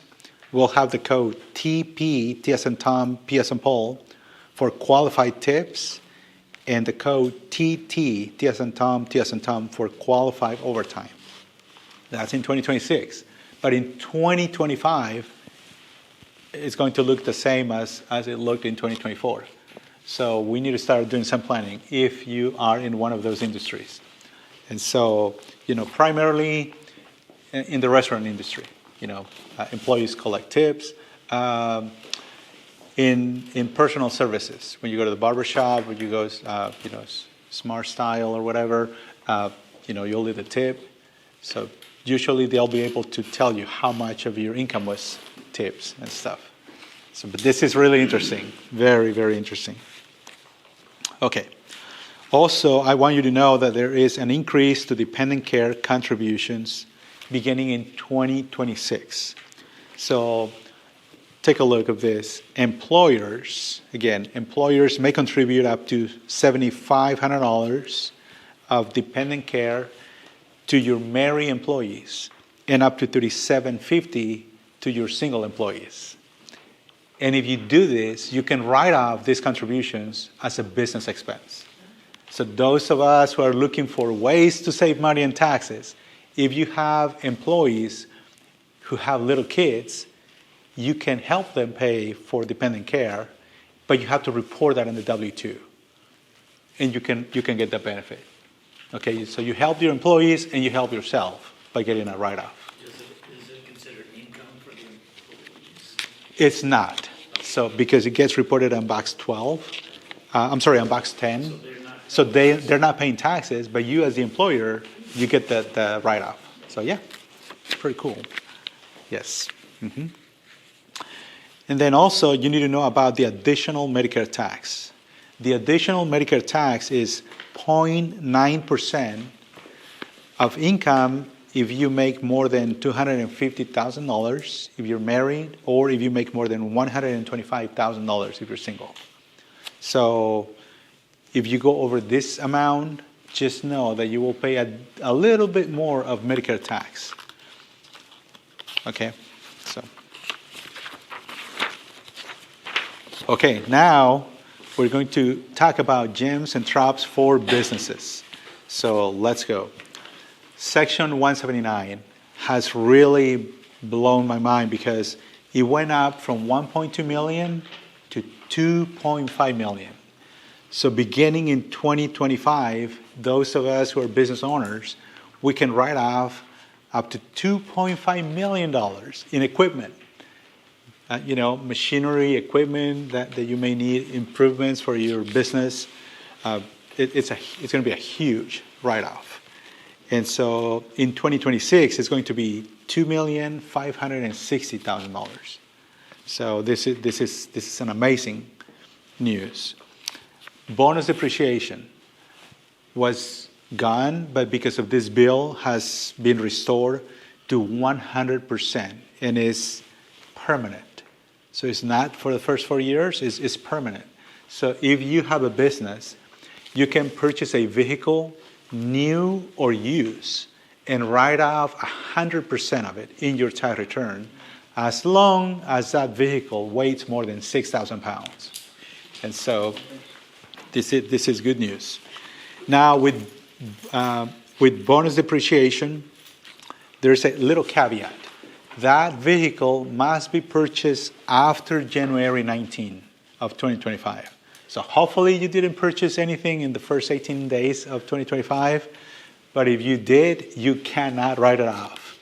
If you bought it in January 19 or later, then you can. Yes. Does this apply on the being built in the U.S.? No, this bonus depreciation, these vehicles can be from anywhere. The vehicles that need to be assembled in the U.S. are only for non-business owners, for normal individuals. Yes, great question. Yes. Yes, very good. I love bonus depreciation. It's great. Okay. Yes. On this one, bonus depreciation, is a vehicle, does it have to be like a work vehicle, like a pickup with utility haul? Right, great question. For the bonus depreciation, the vehicle has to be used in the business. It doesn't necessarily has to be a work vehicle, but it has to be a vehicle that is used in your business. I have clients who purchase golf carts because they work in the woods and they do, motor cross and all of those like sporty type vehicles, but they're used in the business and they're 100% deductible. So the key is a couple of things. Number one, you have to purchase that vehicle before the end of the year. And number two, you have to place that vehicle in service before the end of the year. Sometimes you purchase the vehicle before the end of the year, but you don't put it in service until next year. If that happens, you cannot write it off. you have to purchase and start using it right away in the business. So what is a 6,000 pound? The 6,000 pounds is it's a rule that the IRS has that you cannot purchase a little Toyota Camry for a construction company, for instance. You know, you have With the 4-wheeler, okay. that's something else. Right, the four-wheeler and all of that, it's those, if a vehicle is less than 6,000 pounds, you have to break it down into 5 years. They won't let you expense the whole thing at once. But if it's more than 6,000 pounds, you can expense everything right away. So yes, great question, yes. So what if you add a building, for instance, to expand a little bit on the actual business? Is that right off? An expansion in the building, it's basically included not in bonus depreciation, but in Section 179. So Section 179 is not just only for machinery and equipment, but it's also for building and expansion. You can include in Section 179 what is called improvements, building improvements. You cannot put in Section 179 the roof, the floor, and the outside walls. Those are the only things that you cannot include under Section 179. Not the roof, not the floor, not the outside walls, but anything in between. Okay? So, 179. Cabinets, shelving, Everything. thing to improve your stocking. All of that stuff. Yes. Sorry, how much was that amount on that? 2.5 million. Oh, that, okay. Yes, I was yeah. thinking it was something astronomical. Yes, it is big. It used to be 1.2 and it went up to 2.5 million. I love it. It's amazing. Yes. Okay. Next item, business interest expense deduction. So business interest expense deduction, basically, I wanna bring this to your attention. It was gone, but this bill brought something back that is called EBITDA, which is earnings before interest, taxes, depreciation, and amortization. And I don't want to bore you to this, but basically, you can write off more interest expense in your business now under this new bill. And for those of us who have small businesses, we don't really have to worry about it because we can write off 100% of the interest. And when I say that, I'm talking about small businesses, and by definition, small businesses are those who make less than $30 million in sales per year. So I think we're all safe for the most part. Okay. Okay. Right, business interest expense. Basically, we can write off all the business interest that you pay to the lender as long as it is a business use, that loan. So we're not talking about personal loans, we're talking about business loans. Okay. Yes, very good point. I want to bring to your attention very quick hobby loss rules. Hobby loss rules apply for business owners. If you are a business owner, you must ensure that your business is profitable. If your business claims a loss in year 1, a loss in year 2, a loss in year 3, then the IRS is going to look at it as a hobby. The IRS is going to say your business ain't really a business. You're just pretending that you have a business, but you're just losing money. So be aware of this because people come oftentimes and they say, I got a letter from the IRS and they're charging me because they're not allowing all of these expenses that I spend on my business. But when you look at it, it wasn't really a business. It was a hobby that they were calling a business. And so, right. So if you really have a business, you should be profiting from your business, pretty much. You cannot just lose forever and call it a business. So just so that you know. Okay. So cash method of accounting again. Cash method of accounting, I love it because it means that you won't pay taxes until you get paid for your job. You might do, like for instance, in construction, you might do a big job, you might finish that job on December 28th, but you may not get paid until January the 5th. So you won't have to pay taxes on that job until next year, until you get paid. So that's the beauty of cash basis of accounting. And as business owners, we can use that if we are a small business. Again, 31 million or less, we're safe. Okay. All right. The next item, mileage rate. I don't know if any of you use mileage when you do your taxes, but in 2025, the mileage rate is 70 cents per business mile. And in 2026, it went up to, actually, they haven't announced that yet. So we're still waiting to see what the rate is going to be in 2026. Likewise, per diem. Per diem rate in 2025 was $80 per day, and it remained the same in 2026. Per diem rates usually apply for truck drivers. So if you are a truck driver, for each day that you are behind the wheel driving an 18-wheeler, you'll get a write-off of $80 per day. That's pretty amazing. It represents a good savings. Now, I'm going to give you another haircut that you need to know of so that you're not caught off guard. So there's another haircut for charitable contributions for corporations. A little while ago, we spoke about charitable contributions for individuals and then charitable contributions for business, normal businesses like a S Corp or an LLC. But now for corporations, there's a 1% haircut of your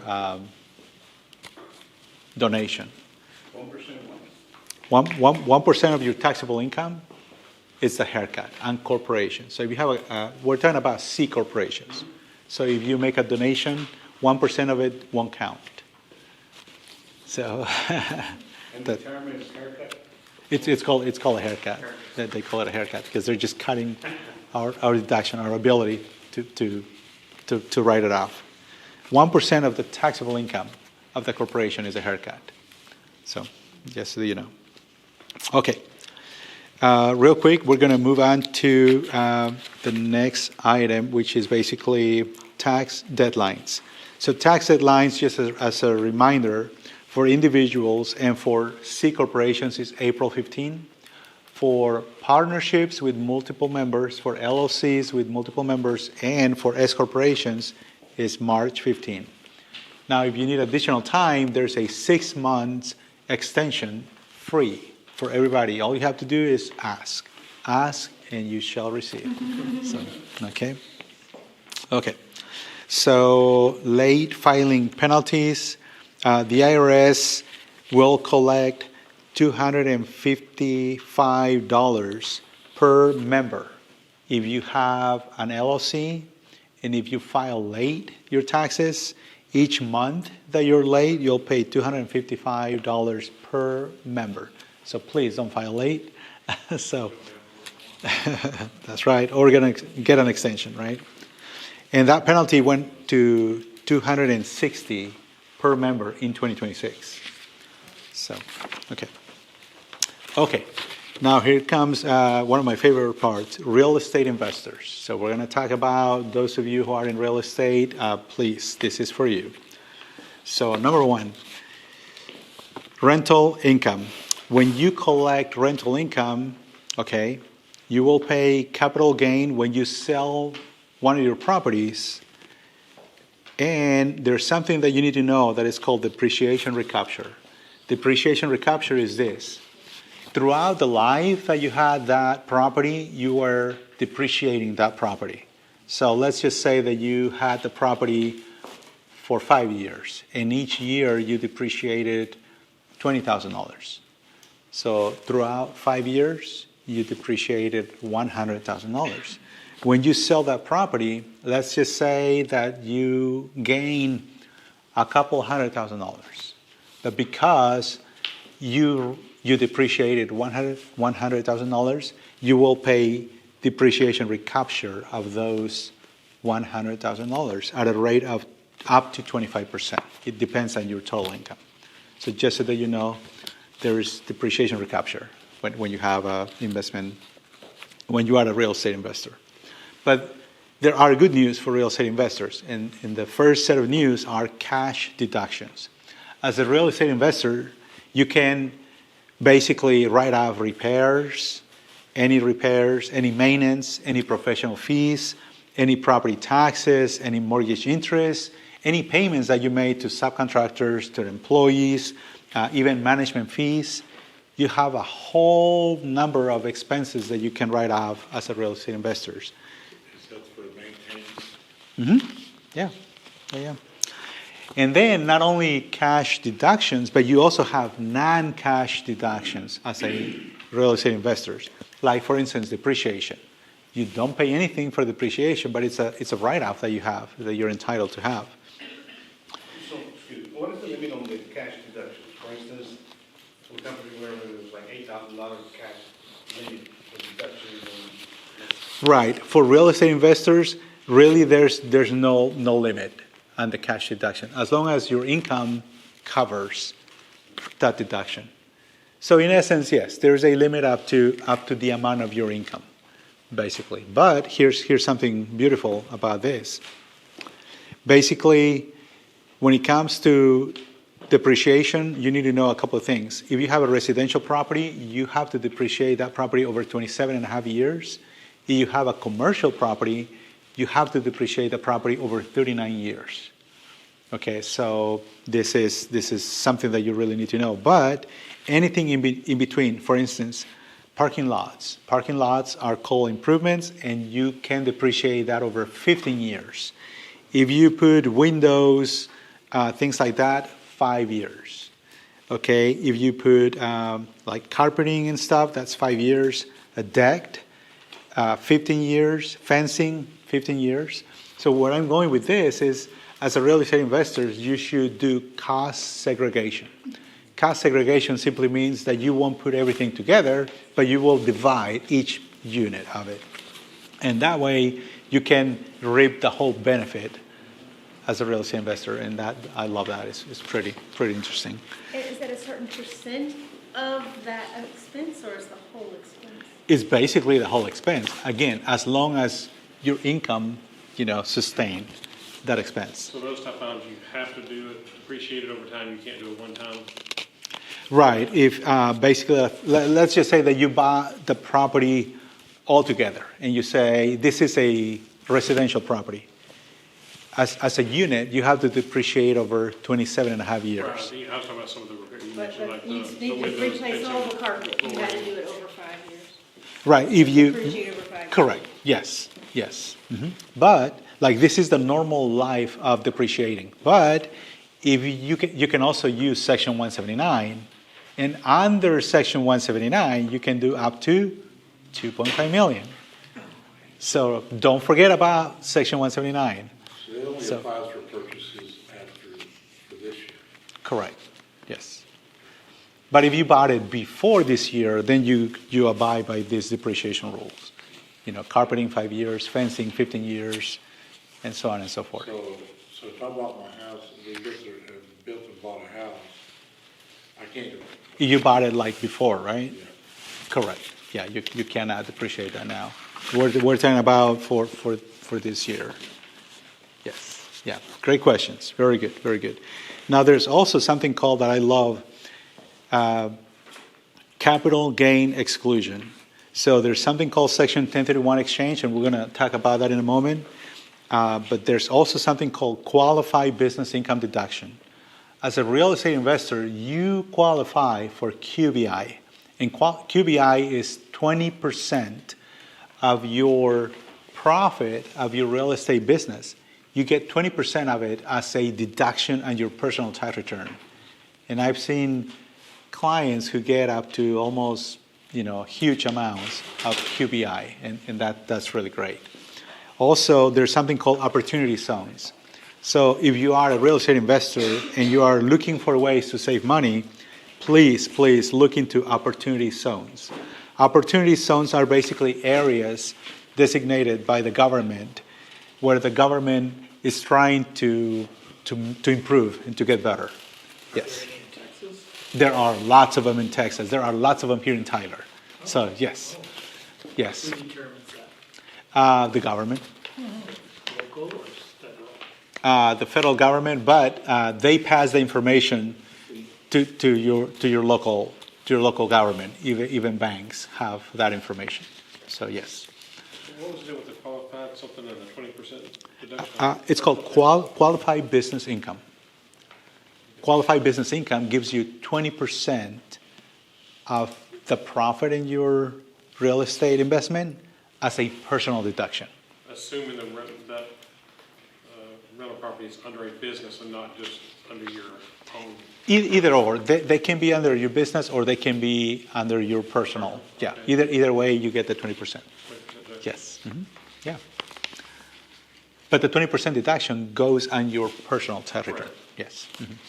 Yes. Very good. And then the opportunity zones. The beauty of the opportunity zones is basically that you can defer taxes. It's not that you're not going to pay taxes, but you can defer when you pay those taxes, if you invest in qualified opportunity zones. And so you can potentially end up not paying taxes at all if you invest in these qualified opportunity zones and you keep that property for at least 10 years. So there's a lot of opportunity for planning in real estate investment, and I love it. It's really nice. Now there's also something called real estate professionals. Yes. Okay, so how would I go from, I have a business and then I want to start a second business? Okay. When you already have a business, a real estate business, or no? Like you just have to, Just a normal business, yeah. And you want to start something like this in real estate? Okay. So basically, if you already have a business, like any business, and you are going to start into a real estate investor business, basically, my advice is create an LLC, because the LLC is going to protect your new business from anything that could happen. It won't affect your other business that you already have. And so start buying these properties under this new LLC, and start basically, when you buy, don't just buy without doing any cost segregation study. It's good to buy, but do that cost segregation thing right away so that you can reap the whole benefit as much as possible. Now, you may not use it all, but if you have it segregated, then you can basically take advantage of all those different pieces. Just when I say cost segregation, think of ways of depreciating more faster what you bought. And depreciating it faster will put money in your pocket, basically. Yes. Now, real quick, real estate professionals, basically, you can or you may deduct passive losses against ordinary income. And that's key because as a real estate professional, basically, you are allowed to go negative at times in your real estate investment, but as long as you are positive in other areas of your income. So you may be negative on your real estate leases, for instance, but you are positive on your normal business, like as a contractor or as a painter or whatever. And so you can offset one with the other. And to qualify to be a real estate professional, you have to spend at least 750 hours of real estate activities. How do you prove that to the IRS? My advice is keep a log, keep track of all the time that you spent in real estate activities. The easiest way to prove the IRS that you're a real estate professional is you don't have a management company to manage your companies. You do it all yourself. You do the repairs, you do the collections, you do basically everything. And if you have 3 or 4 properties, then you can easily justify that you are a real estate professional. Okay, nice. Okay. Oh, here's something really key that I want to bring to all of you. Remember that you can pay your children under the age of 18, okay, under the age of 18, okay, if they work in your business, and as long as you pay them less than the standard deduction. How many of you remember what is the standard deduction in 2025? $15,750 for singles and twice as much for married, right? So as long as you pay them less than this amount, listen, your children won't even have to pay income tax at all, and you, as the business owner, won't have to pay Social Security, Medicare, TWC, or FUTA. Okay? This only applies if you are a single member LLC or a sole proprietor. Okay? And it doesn't apply to S corporations or partnerships with multiple members or LLCs with multiple members. But if you are a single member LLC or a sole proprietor, you can pay your children that are less than 18 years of age, up to $15,000, and they won't have to pay taxes, and you won't have to pay payroll tax, basically. So I know that up to 18 years of age, but what is the minimum age? What is the minimum age? Excellent question. It depends. It depends on the business that you do. I have clients who use their little babies, basically, for marketing purposes. They take pictures and they promote and they sell, basically, based on those pictures or little videos and stuff. And so as long as you are creative enough to justify why you pay your little kid, it's legit. I'm sorry? Office help? It kind of depends. You just have to watch out for no. You have to watch out basically for not violating child labor laws. That's what I'm saying. So I mean, Yes. So basically, if you cannot put a little kid at risk, anything like, for instance, if you have machinery in your shop, you cannot have a minor in a shop in a shop where there are dangers for the little kid. So it's not the same. One size doesn't fit all. It goes on a case by case. right. But yes. And maybe cleaning out There you go. organizing paper. Yes, answering the phones. Nowadays, children are so creative in social media with, like computer work or whatever, invoicing, calling clients, and the like. So My yeah. son's going to work if he gets paid. Yes, absolutely. Yes, but yeah, no, this is a great tool, and I really, seriously, I advise clients who have little children to take advantage of it, basically. During the summer, we can put a son in payroll or what? Yeah, you basically put them in payroll, but you pay no Social Security and no Medicare up to the limit. Yes, don't go over the limit because then you're gonna have to pay. So you have to keep records of that, right? Yes, basically the payroll, the weekly payroll in your system will keep track of it, and so yes. That's 2026? That's 2025 and 2026. And so, yes. Yeah, this is really great. Okay, real quick, let's go over 1031 exchanges because I know there's some of you who are in real estate, and I don't want to miss mentioning this to you. So if you are in real estate and you don't want to pay taxes, please take advantage of this 1031 exchange rules. Basically, there are a couple of rules that you need to know. Number one, the exchange property is called the relinquished property. Okay? The new property that you acquire is going to be called the replacement property. Okay? So again, the exchange property, relinquished property, and the new property, the replacement property. I think it's fair enough, right? Okay. So for the 1031 exchange to be tax-free, the replacement property has to be valued at more than the relinquished property.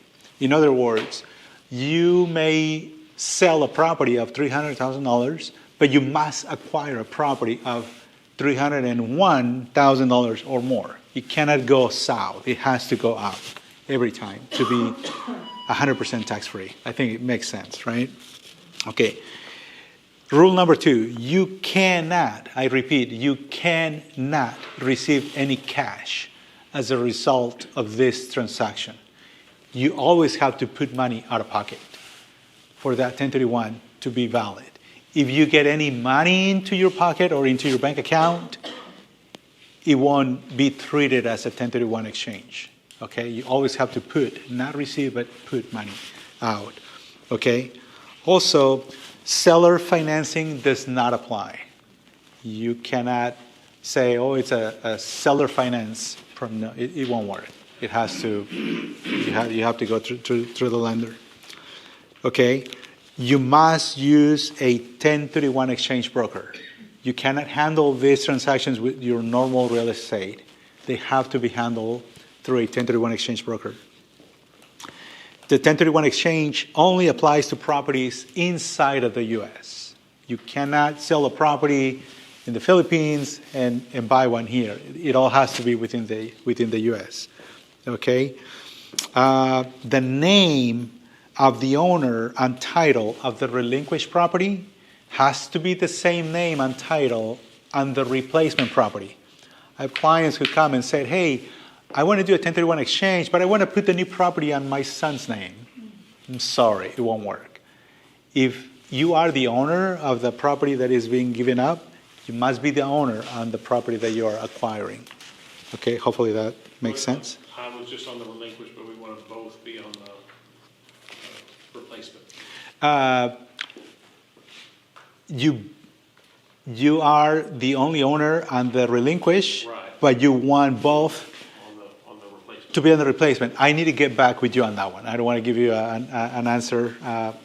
It sounds like you could partially qualify, if anything, but you might be able to do it. But I'll get with you on that. Yes, great question. If you sell in the relinquish, but you want to put, when you buy the new one, you want to buy it in your own LLC, so it has a different name, but you own the LLC. Right, it won't work. Okay. That I know for sure. I already tried that one. Okay. Yes. So if you're planning on doing so, I would first do a quitclaim deed of the property to your LLC, and then sell it under the LLC and have the new one under the LLC. Okay. So there are ways around that we can do that. So yes, great questions. Okay. Also, you have 45 days from the closing of the relinquished property to identify the replacement property. Only 45 days, which means that you must open escrow of the replacement property within 45 days of closing escrow on the relinquished property. Okay? And then you have only 180 days to close escrow on the replacement property from the day that you close escrow on the relinquished property. So 6 months, nothing more. Okay?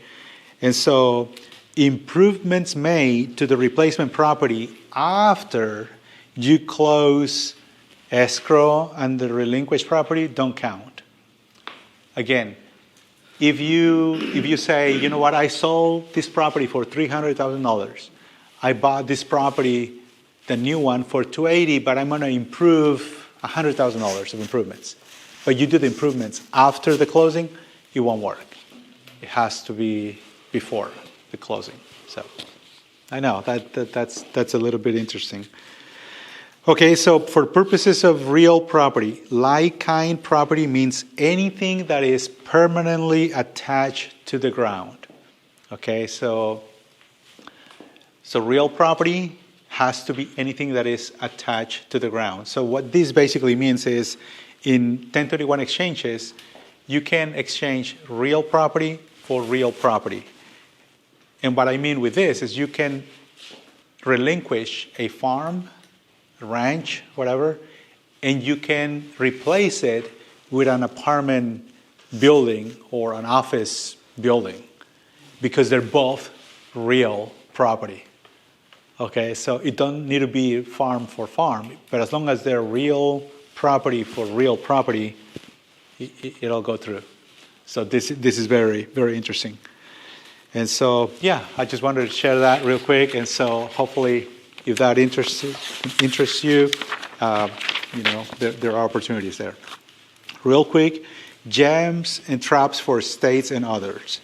So first thing, estate tax went up to $15 million permanently, which means that if any of us, pass away, we can gift our heirs up to $15 million per taxpayer.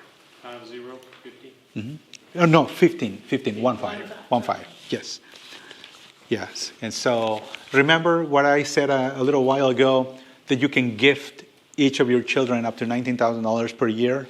Throughout your lifetime, you can gift up to $15 million throughout your lifetime.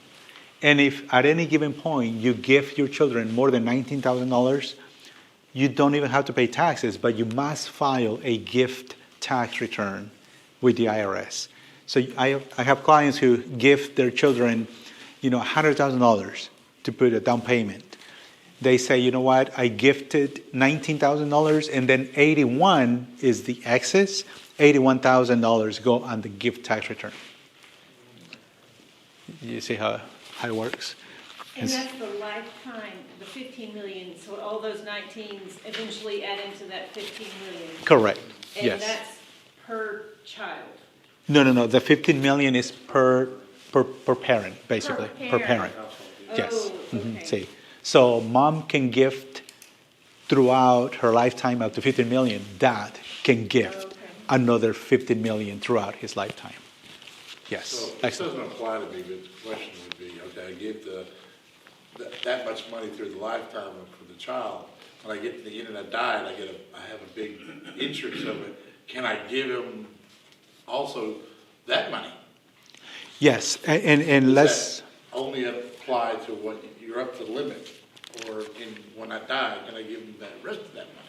Yes, when you die, you can give them the rest of the money, and as long as it doesn't exceed the 15 million, they won't pay any taxes. If what you gift them throughout your lifetime and at the time of passing is more than 15 million, then they'll pay the state tax. That's good, my kids are Yes. Yes. So this is amazing. And the only reason I'm mentioning this is because this estate tax was $6 million, but this beautiful bill expanded to $15 million permanently. And so it's beautiful, I think. Yes. Mm-hmm. And so this amount is going to increase every year based on inflation. So it's going to go up every year. It kind of wipes out the death tax, basically. I'm sorry? Does it kind of wipe out the death tax? The debt tax. People used to lose their farm. It'll basically be included in, basically, for the most part. So, okay. So real quick for business owners, I wanna bring this to your attention. 1099 reporting changes. 1099 applies basically for your subcontractors. A lot of us have subcontractors, and in 2025, if you pay more than $600 to your subs, you must give them a 1099 by the end of the year. But beginning in 2026, that amount went up to $2,000. So it's going to be no more $600. It's now $2,000. So if you pay somebody less than $2,000, don't even worry about it. The IRS won't bother you anymore. So. Which number is that on this picture? Is there a number? Yes, item 67. 67.